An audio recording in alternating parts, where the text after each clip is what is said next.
Comment ça va en forme? En forme, toi? Ouais. Aujourd'hui, le sujet de notre vidéo, c'est qu'on demande à ChatGPT de nous faire un programme d'entraînement. ChatGPT qui devient de plus en plus populaire, puis j'entends beaucoup de monde parler de ça, puis se servir de ça pour, comme coach en fait, pour faire des programmes. Fait qu'aujourd'hui, on va tester ça avec mon téléphone pour voir s'il est capable de faire un bon programme d'entraînement, puis Nico puis moi, on va juger ça. Fais-moi un programme d'entraînement sur 3 jours ayant comme but l'hypertrophie musculaire.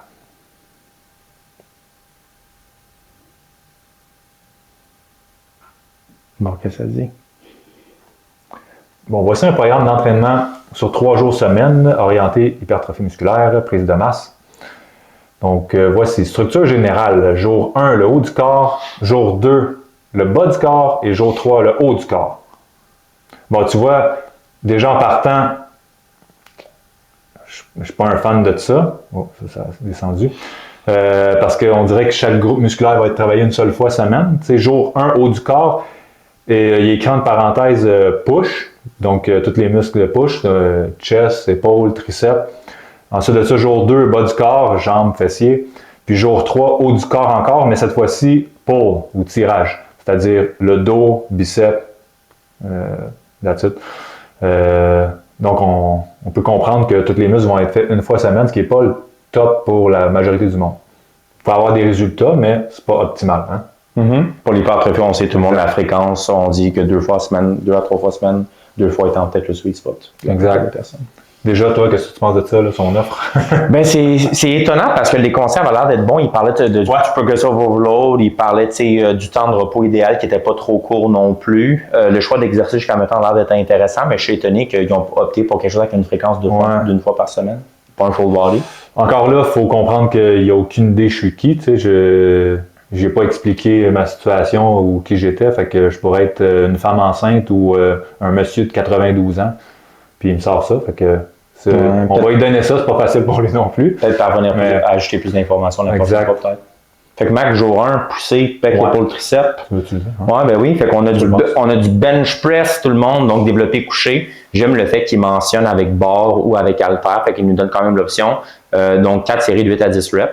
Moi, je suis très d'accord avec les paramètres, je trouve ça a pas mal de sens. Est-ce qu'on aurait pu mettre 2 ou 3 sets? Absolument, mais n'oublie pas, là, vu qu'on fait tout une fois par semaine, clairement, je pense que le 4-7 est plus justifié. Développer militaire ou Arnold Press, même chose, des poussées verticales, 4 fois 10 à 12, un petit peu plus léger. À voir la pertinence de faire 2 press, notamment un shoulder press, mais on l'a dit, c'est peut-être un programme minimaliste peut-être, fait que je sais pas s'il y a beaucoup de mouvements d'isolation pour les épaules. Un écarté couché ou à la poulie. Donc, ça, intéressant. Un fly, ça, j'imagine que dire. Ouais, un écarté, normalement, ça serait un fly, ça doit être ça, effectivement. Ou à la poulie, j'aime le faire encore une fois qui donne une option de 12 à 15 reps un petit peu plus léger. Des dips ou des pompes, donc un développé dans le plan horizontal, même chose, 3 fois 10 à 12. Un beau choix de variation, ça, dips ou pompes. Ouais. Élévation latérale, 3 fois 12 à 15 ou des extensions triceps à la poulie ou barre front. Bon, un anglicisme. Honnêtement, dans l'ensemble, c'est super solide. J'adore le rep range qu'il donne pour chaque exercice à la date.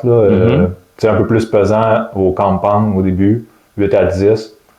Oui, on pourrait aller plus pesant, plus bas comme rep range, mais c'est idéal, surtout qu'il ne sait pas à qui il donne ça. Donc, 8 à 10, je trouve ça safe pour la majorité du monde sur un go compound movement. Puis après, sur l'isolation, il est plus sur du 12 à 15. C'est excellent, ça. Effectivement, j'ai parlé du temps de repos tout à l'heure. Il recommande 1 minute à 1 minute et demie pour les mouvements d'isolation, puis 1 minute et demie à 2 minutes pour les mouvements un petit peu plus lourds. Je pense que c'est sûr que ça peut être un petit peu plus, ça peut être un petit peu plus prolongé le temps de repos en général, mais je pense que c'est quand même ça a un bon sens. Sur la fois que j'aime pas, par contre, c'est qu'ils font juste mettre le nombre de sets, le nombre de reps. Il n'y a pas nécessairement de proximité à l'épuisement, il ne parle pas de charge. Bon, il mentionne progressive overload. C'est vrai que nous, dans nos programmes, on n'a pas mis vraiment de répétition en réserve, on n'a pas trop élaboré sur les paramètres, on l'a juste mentionné. C'est vrai. Mais quand même. Ça, c'est un truc, c'est ça, un défaut que la majorité des coachs font. Puis nous, c'est pas quelque chose qu'on fait. C'est sûr que si vous voyez nos autres vidéos, oui, on fait ça parce qu'on ne sait pas à qui on donne le programme. On donne un exemple de programmation. Mais si on va faire un programme à quelqu'un, c'est sûr qu'on le mentionne. Puis ça, c'est un truc que si vous avez un coach, puis il ne vous mentionne pas la proximité à l'échec ou la charge que vous devez prendre ou peu importe, s'il conseille la charge, j'ose espérer que c'est parce qu'il vous connaît, là, parce que si vous n'a pas vu vous entraîner, il ne connaît pas trop puis il donne les charges. Ça, c'est louche, là, mais Mais si on fait juste dire bench press 4 x 8 à 10, puis ils disent pas un RPE 8 ou prendre tel poids, ben ça sert un peu à rien, parce que il manque d'informations. Exact. Le dernier point que je mentionne avec ça, c'est un red flag, tout le monde a un drapeau rouge que vous devez regarder, c'est les programmes que c'est écrit, mettons, 4 x 8. D'un, tous les exercices, c'est la même affaire, genre 4 x 8, 4 x 10, 3 x 10, peu importe. C'est super arbitraire, puis règle générale, avoir un intervalle de répétition, c'est beaucoup plus pratique et beaucoup plus réaliste. Parce que beaucoup de gens, en contrat avec pas d'informations fournies additionnelles, tu vas faire, mettons, un 4 séries de 8 au squat, au bench press, puis en réalité, tu n'auras peut-être plus d'en faire 12 ou 15. Les gens vont penser que c'est un bon workout, ils vont faire leur 4 x 8. Vous avez besoin de plus d'informations, vraiment. Max, jambes fessiers, qu'est-ce que tu penses du jour 2? Bon, le jour 2, jambes fessiers, on commence avec le squat, j'adore ça. Il précise entre parenthèses libre ou guide.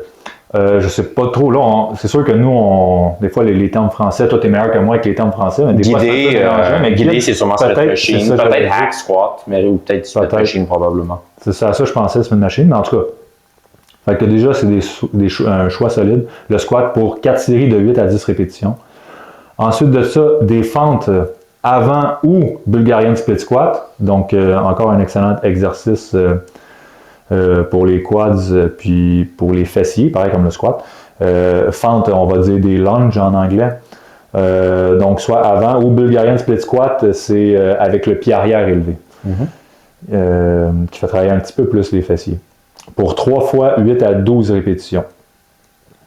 Ça aussi, c'est bon, c'est un bon range. 8 à 10, je trouve que c'est à la limite pour le squat. C'est pas mauvais, c'est bon. Moi, personnellement, j'aime peut-être plus un 5 à 8 pour le squat ou peut-être 6 à 10, mais 8 à 10, c'est bon.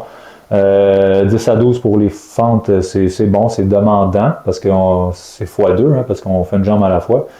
Mais bon, c'est un bon range. Ensuite de ça, soulevé de terre, jambes tendues, ok.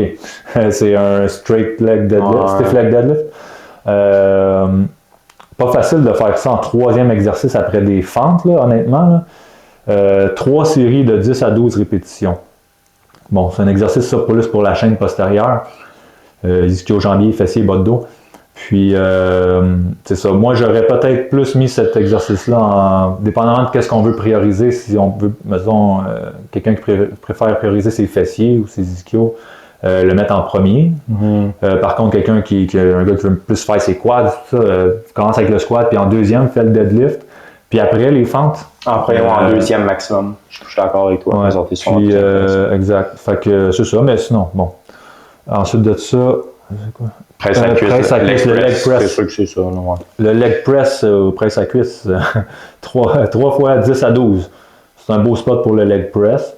Je suis pas un fan d'aller trop low reps sur le leg press. Fait que non, 10 à 12, c'est bon. Ensuite de ça, à date, c'est tough comme workout, là, pour vrai, là, sans joke, là, 4 gros compound movements comme ça. Bon, une fois semaine. Ouais, c'est ça, c'est vrai. Ça peut être débattable, les fentes, si c'est un gros mouvement ou non. Personnellement, je considère ça comme un gros mouvement. C'est tough en Christ, c'est très demandant. C'est pas des fentes bodyweight en fin de workout. Là, non, c'est ça.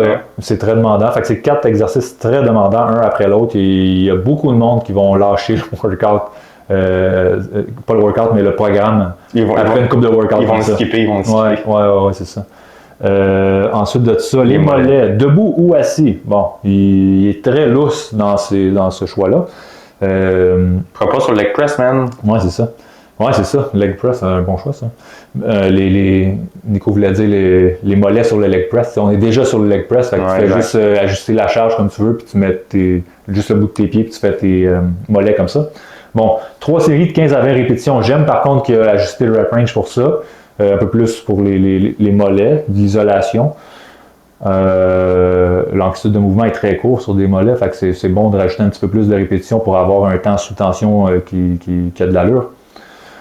Ensuite de ça, il finit ça avec les abdos, la planche, que lui, il appelle aussi gainage. Gainage, c'est ça, c'est un travail abdominal. 3 fois 45 à 60 secondes. Ben, déjà là, ça, il ne sait pas on est qui. Fait que dire 45 à 60 secondes, si je suis quelqu'un de vraiment pas en forme, ça va être vraiment tough. Il y en a pour qui même, si tu fais la planche sur tes genoux, 60 secondes, 45 à 60 secondes, ça va être tough pour eux, dépendant de leurs conditions. Fait que bon. Puis quelqu'un de trop en forme, ben, ça peut être trop facile, 3 séries de 60 secondes. tu as toujours l'option de rajouter du poids sur toi. Ça va mieux si tu demandes à quelqu'un de mettre du poids, mais bon. Déjà, Nico et moi, surtout Nico, on n'est pas un fan de la planche. Là. On trouve qu'il y a beaucoup de choix bien meilleurs que ça pour les abdos.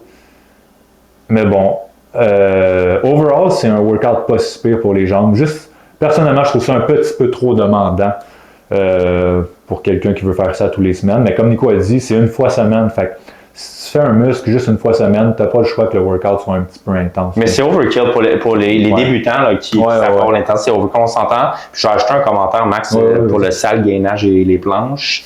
Mais d'un, la planche, tout le monde, c'est un mouvement isométrique. Ça travaille notre transverse de l'abdomen. Le transverse de l'abdomen, il travaille en masse pendant notre squat, pendant notre stiff leg deadlift, même pendant les fentes. Le transverse a été en massement sollicité déjà, ça aurait été bien mieux d'avoir, mettons, un leg raise ou un crunch. Ouais, 100%. Pas son grand droit ou la partie inférieure. Max, si tu me permets, je vais attaquer jour 3 pour déjà, finir ton tirage. Plus le fun, ça. Dos, biceps et deltoïde postérieur, donc arrière d'épaule. On commence avec des tractions, donc des pull-ups ou des chin-ups, c'est pas spécifié, ou tirage vertical. Fait que ça, même chose, n'importe quel forme de tirage vertical, mettons comme un lat pull down. Donc j'aime bien ça, 4 tirés de 8 à 10, c'est solide, pas grand-chose à dire. Rowing à la barre, donc une tirade comme un bent over row ou halter. Donc ça, ils n'ont pas vraiment spécifié si c'est debout supporté à la poitrine. J'imagine que c'est debout vu qu'ils n'ont pas mentionné. Mais c'est tout le temps un choix pour 4x10 à 12. Tirage horizontal à la poulie, donc comme un cable row. J'imagine c'est nous qui dit que c'est quoi la prise qu'on a. On va pogner quelque chose qui est plus ergonomiquement acceptable, mettons pour les poignets, pour les mains. Si on veut venir plus shifter l'accent sur ses lats, ses grands dorsaux, une prise plus rapprochée en V va être intéressante. Si on veut plus d'accent sur peut-être la partie comme le grand rond, deltoïde postérieur, on pourrait dire plus l'épaisseur dans le haut de dos, une prise plus large va être plus intéressante. Donc 3x12 à 15. Le face pull qu'on aime beaucoup. Vraiment de façon de le faire debout, assis à la corde avec des dumbbells.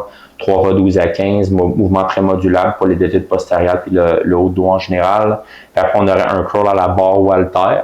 Moi, encore une fois, ergonomiquement parlant, j'aime beaucoup plus les dumbbells, donc les haltères pour pas mal tout le monde, moins dur sur les poignets. On prend en considération l'aspect unilatéral, je pense que juste des bénéfices. Mais le curl à la barre peut avoir sa place également. Et pour du 10 à 12 et finalement pour un autre 3x12 à 15, ça c'est un curl incliné au marteau. Ça, j'aime beaucoup ça dans l'ensemble.